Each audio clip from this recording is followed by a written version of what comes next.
وقال رسول الله صلى الله عليه وسلم من تمسك بسنتي عند فساد أمتي فله أجر 100 شهيد অথবা ফালাহু আজরু শাহিদ।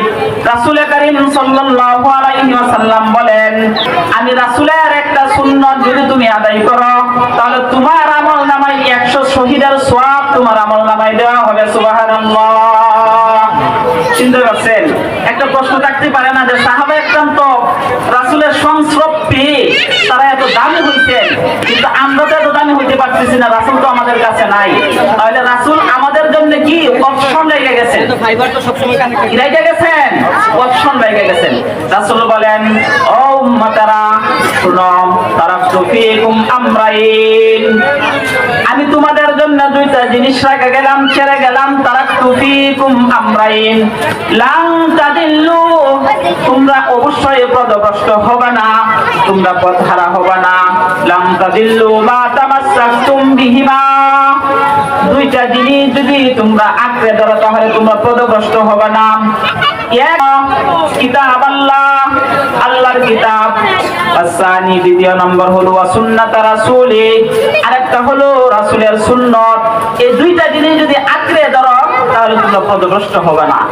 আমাদের প্রশ্ন আর নেই এরকম না যে রাসূল থাকলে আমরা যদি আমল করতাম তাহলে সব পাইতাম বেশি, আর রাসূল না থাকলে আমল করলে সব কম পাবো, এরকম না। রাসূল থাকলে সাহাবায়ে কেরাম যে আমল পাইছেন, বলা হয়েছে মান তামাসসাকা বিসুন্নতি ইনদা ফাসাদি উম্মতি ফালাহু আজরু শাহিদ, যে একটা সুন্নতের প্রতি যে আমল করবে তাকে শহীদের মর্যাদা দান করা হবে। সুবহানাল্লাহ। আরেক হাদিসের মধ্যে বলা হয়েছে যে 100 শহীদের সওয়াব দেওয়া হবে। সুবহানাল্লাহ। চিন্তা করছেন, একটা সুন্নত, সুন্নতের কত দাম। একটা সুন্নতে যদি শহীদের সওয়াব দেওয়া হয় তাহলে আল্লাহর কাছে সুন্নতের কত দাম। বলা হয় তোমার যে কাজটা হবে এই কাজের মধ্যে যদি নবীর তরিকা না থাকে, নবীর সুন্নত না থাকে, তাহলে এই কাজ গ্রহণযোগ্য হবে না। চিন্তা করছেন, তাহলে আল্লাহর কাছে সুন্নতের দাম। চিন্তা করেন, আমরা ফজরের নামাজ পড়ি, বলেন তো ফজরের নামাজের মধ্যে সুন্নত আগে না ফরজ আগে? সুন্নত আগে না?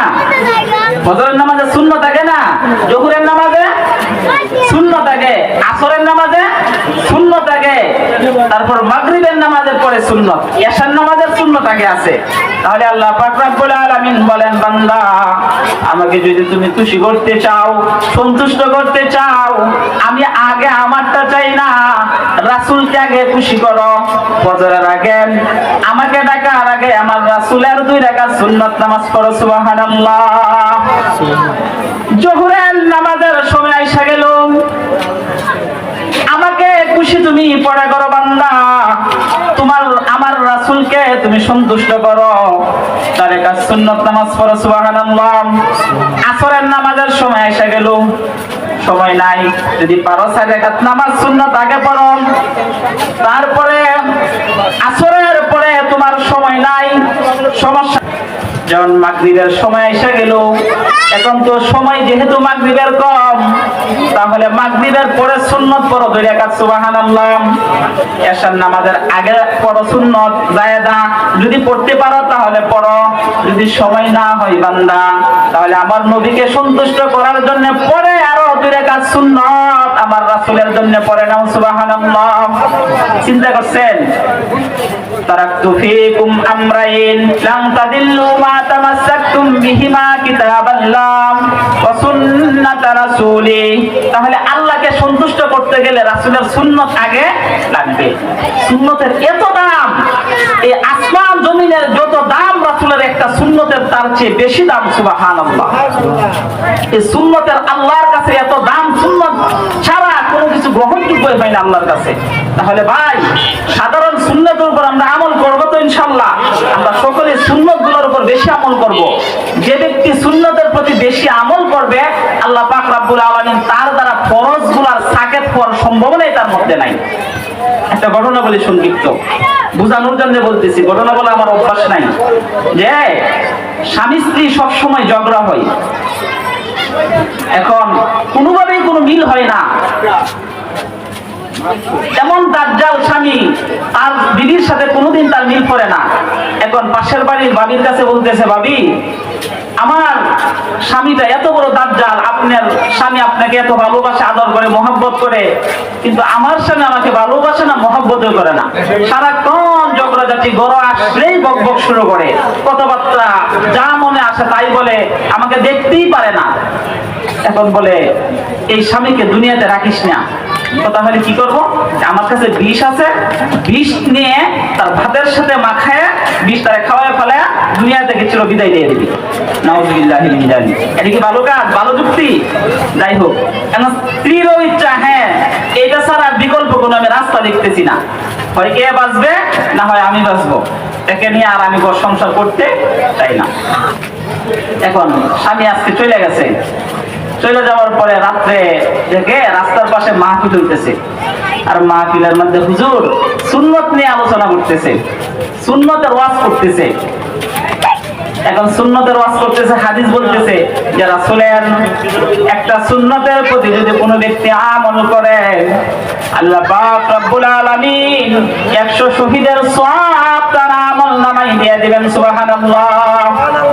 এই হাদিস শুইনা তার মনটা কইছে আমি তো কোনোদিন ভালো কাজ করি না, তাহলে সুন্নতের একটা আমল করব। এই আমলটাও বলে দিছে যে তাবলীগে গিয়ে যে তেমাই ভাবে যে খাওয়াটা হয় না, 4 জন 5 জন 3 জন মিলে হুজুর ওয়াজ করে দিছে যে আপনারা যদি 2-4 জন মিলাইতে নাও করেন, কমপক্ষে স্বামী স্ত্রী দুইজনে বৈশা খাওয়া দাওয়া করবেন, এটাও তো সুন্নত আদায় হবে। সুবহানাল্লাহ।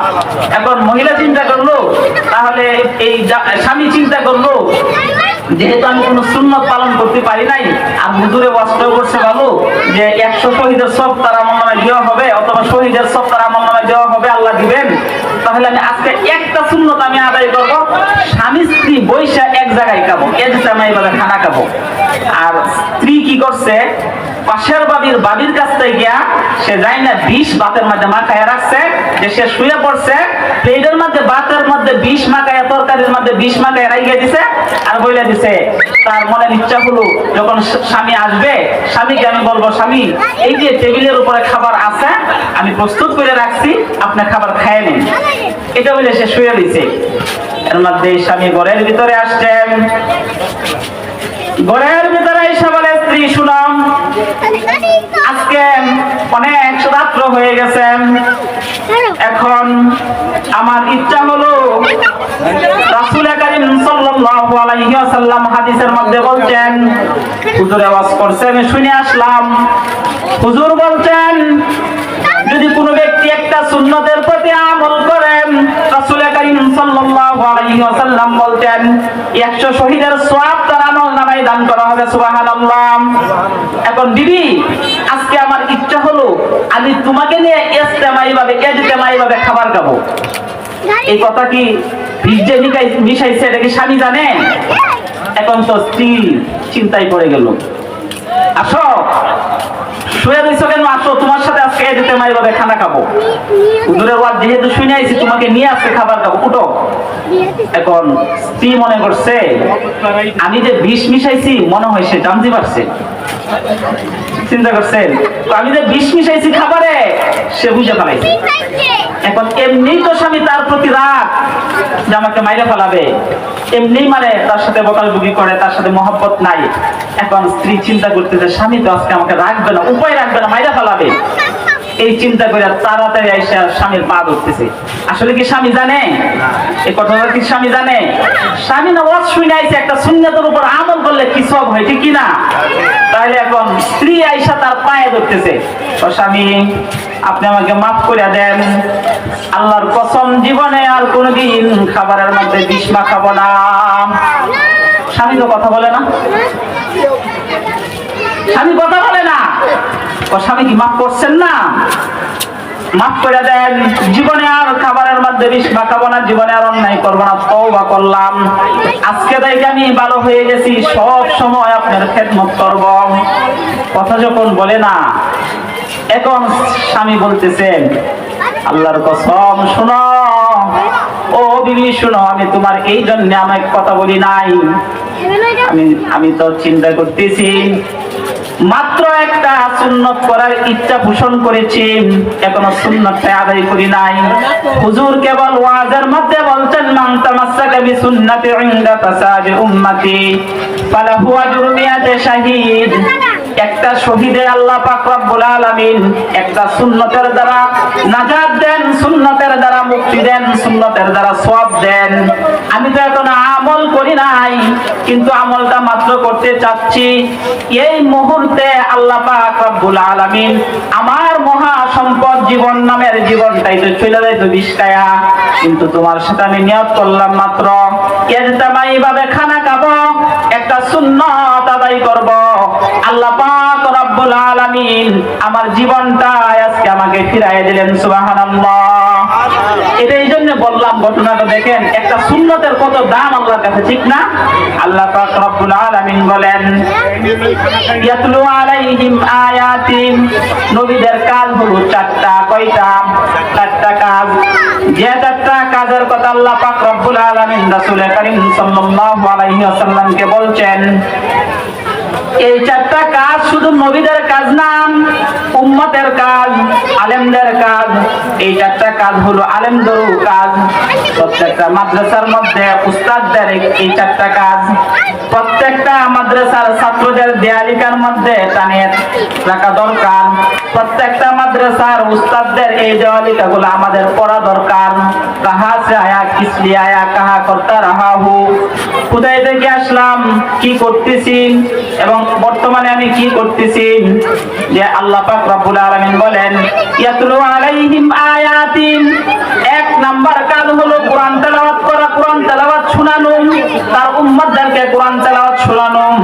মাদ্রাসার উস্তাদদের এক নাম্বার কাজ হবে ছাত্রদেরকে কোরআন তেলাওয়াত শেখানো বা শোনানো, তাদেরকে কোরআন তেলাওয়াত শোনানো, কোরআন তেলাওয়াত করা। নবীদের এক নাম্বার কাজ কি? কোরআন তেলাওয়াত করা। ওয়ায়ুযাক্কিহিম, আর দ্বিতীয় নম্বর কাজ তাদের আত্মা কি করা? পরিশুদ্ধ করা, ভিতরটাকে পরিশুদ্ধ করা। সাহাবায়ে কেরাম রাদিয়াল্লাহু তাআলা আনহু রাসূল করিম সাল্লাল্লাহু আলাইহি ওয়াসাল্লামের সংস্রবে থাকার পরে, আল্লাহর রাসূলের সংস্রবে থাকার পরে তাদের আত্মা আল্লাহর রাসূল পরিশুদ্ধ করছেন। দায়িত্ব তো উলামায়ে কেরামের।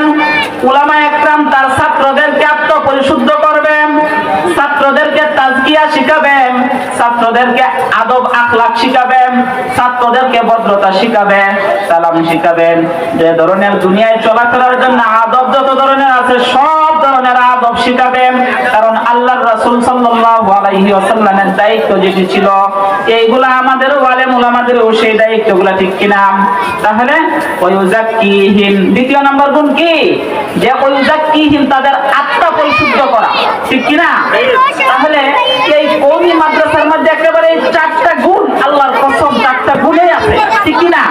এক নম্বর কোরআন তেলাওয়াত করা, দ্বিতীয় নম্বর এই কওমি মাদ্রাসার পোলাপানগুলা আল্লাহর প্রতি রুজু, এরা কান্নাকাটি করে কোরআন তেলাওয়াত করে, কি করে? আল্লাহর কাছে আপনার রাত্রে বেলায় শেষ রাত্রে ওইটা কান্নাকাটি করে, যাই খাইতে পারে, যাই পায়, যতটুকু পায় অতটুকু আল্লাহর কাছে কান্নাকাটি করে। আমরা যত কি, আমাদের তো খাবারের চিন্তা নাই, টাকা পয়সার অভাব নাই, যাদের টাকা পয়সা আছে ঘুমাইতেছি, ঘুমাইয়া যেমনে খুশি সেভাবে চলতেছি, অথচ এই মাদ্রাসার পোলাপানগুলা 3 বেলা খাবার পাচ্ছে না। তো রাসূল কারীমের একটা মাদ্রাসা ছিল, জানেন? কি বলতে পারবেন নামটা? আসহাবে সুফফা। নাম কি? আসহাবে সুফফা। আসহাবে সুফফার মধ্যে কিছু ছাত্র ছিল, এই ছাত্রগুলা মতান্তরে 70 জন, কেউ বলেন 40 জন। এই ছাত্রগুলাও অনেক অসহায় ছিল। অথবা এই ছাত্রগুলা আল্লাহর রাসূলের এই মাদ্রাসায় ভর্তি হওয়ার কয়েকটা কারণ ছিল। এটার মধ্যে একটা কারণ ছিল দূর দূরান্ত থেকে যে ছাত্রগুলো আসছে তাদের খাবারের ব্যবস্থা ছিল না। আরেকটা কারণ ছিল যে অনেক দূর থেকে আসছে, বাড়িঘর সাইরা, ওইখানে তাদের অনেক কিছু ছিল, কিন্তু এখানে আসার পরে তো রাসূল করিম সাল্লাল্লাহু আলাইহি ওয়াসাল্লামের যেহেতু এত টাকা পয়সা ছিল না, তারপর তাদেরকে রাসূল সাল্লাল্লাহু আলাইহি ওয়াসাল্লাম দিতে পারতেন না, রাসূলের কাছে আসছে। এই জন্য তারা কি আল্লাহর রাসূল সাল্লাল্লাহু আলাইহি ওয়াসাল্লাম এই আসহাবে সুফফার মধ্যে ভর্তি করে দিয়েছেন। আরেকটা কারণ ছিল এই যে এই ছাত্রগুলা রাসূলের সংস্রবে থাকার জন্য তারা মন কাঁপত, থাকতো যে আল্লাহ রাসূলের সংস্পর্শে থাকবো।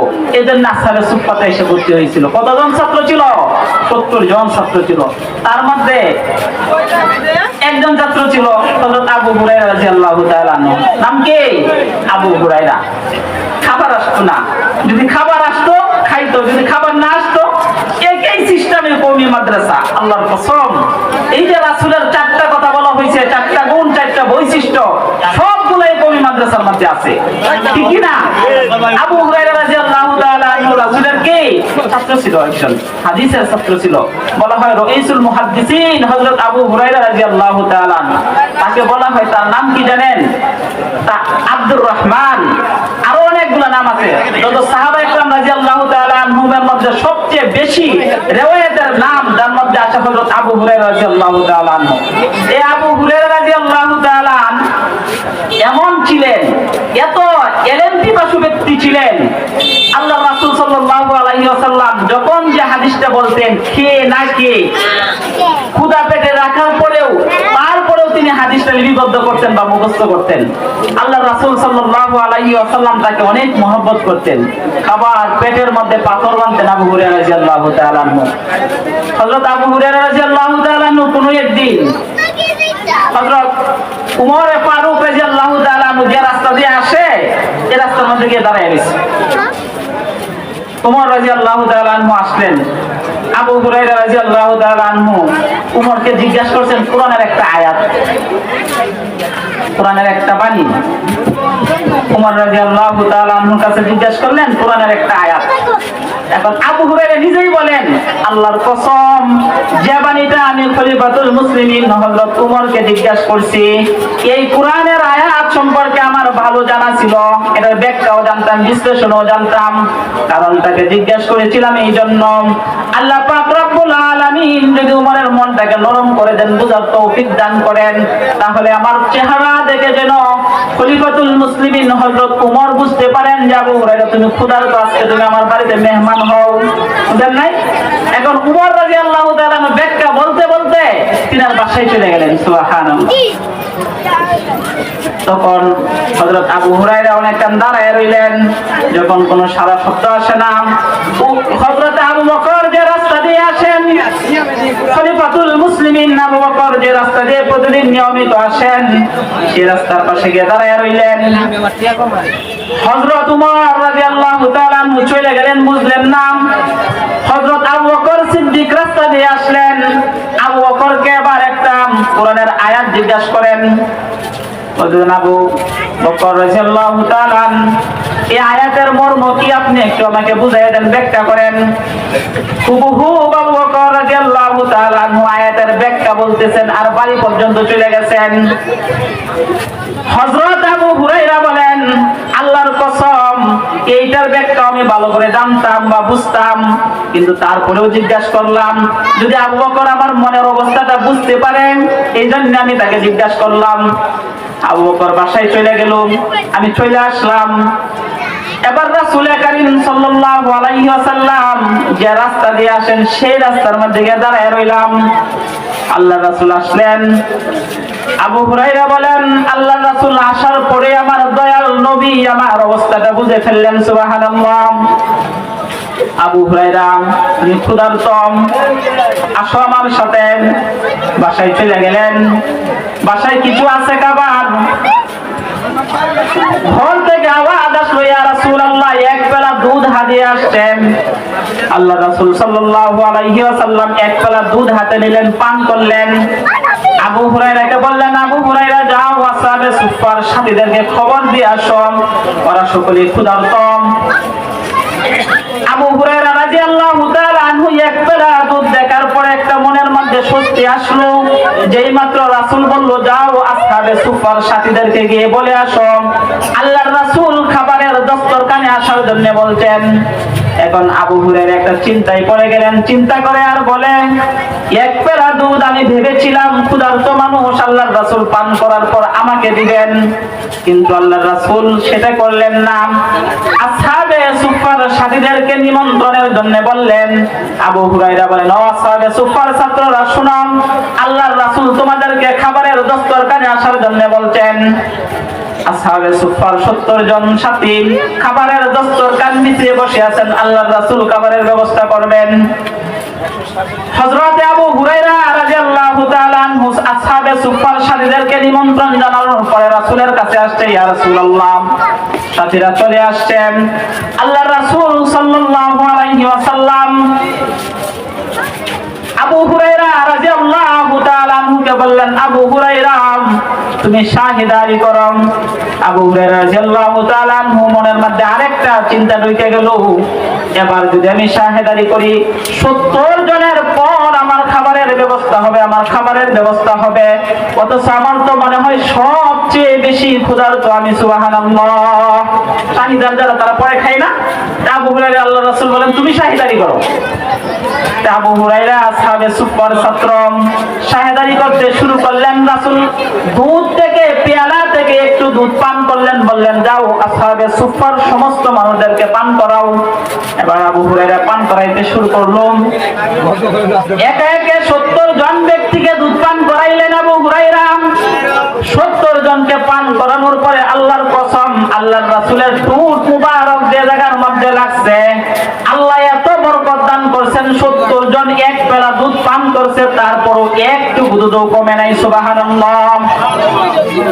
এবার আবু হুরায়রা রাদিয়াল্লাহু তাআলা আনহুকে বলেন, আবু হুরায়রা তুমি পান করো। আবু হুরায়রা পান করলেন। আল্লাহর রাসূল দেখলেন যখন আবু হুরায়রা দুধ থেকে মুখ সরিয়ে ফেলছে, আবার বললেন, আবু হুরায়রা তুমি পান করো। আবু হুরায়রা রাদিয়াল্লাহু তাআলা আনহু আবার পান করলেন। আবার বললেন, আবু হুরায়রা তুমি দুধ পান করো। আল্লাহর রাসূলকে সাল্লাল্লাহু আলাইহি ওয়াসাল্লামকে আবু হুরায়রা এবার বলেন, আল্লাহর কসম ইয়া রাসূলুল্লাহ, আমি আর দুধ পান করতে পারবো না, কারণ হলো আমার পেট পরিপূর্ণ হয়ে গেছে। সুবহানাল্লাহ। এর দ্বারা বুঝলাম আল্লাহ পাক রব্বুল আলামিন রাসূলের মুখের লালার মধ্যে বরকত দিবেন, রাসূলের সুন্নতের মধ্যে বরকত দিবেন, রাসূলের আমলের মধ্যে বরকত দান করছেন। রাসূলের পক্ষে রাসূলের তরিকায় যে কাজটা হবে আল্লাহ পাক রব্বুল আলামিন বরকত দ্বারা পরিপূর্ণ করে দিবেন। সুবহানাল্লাহ।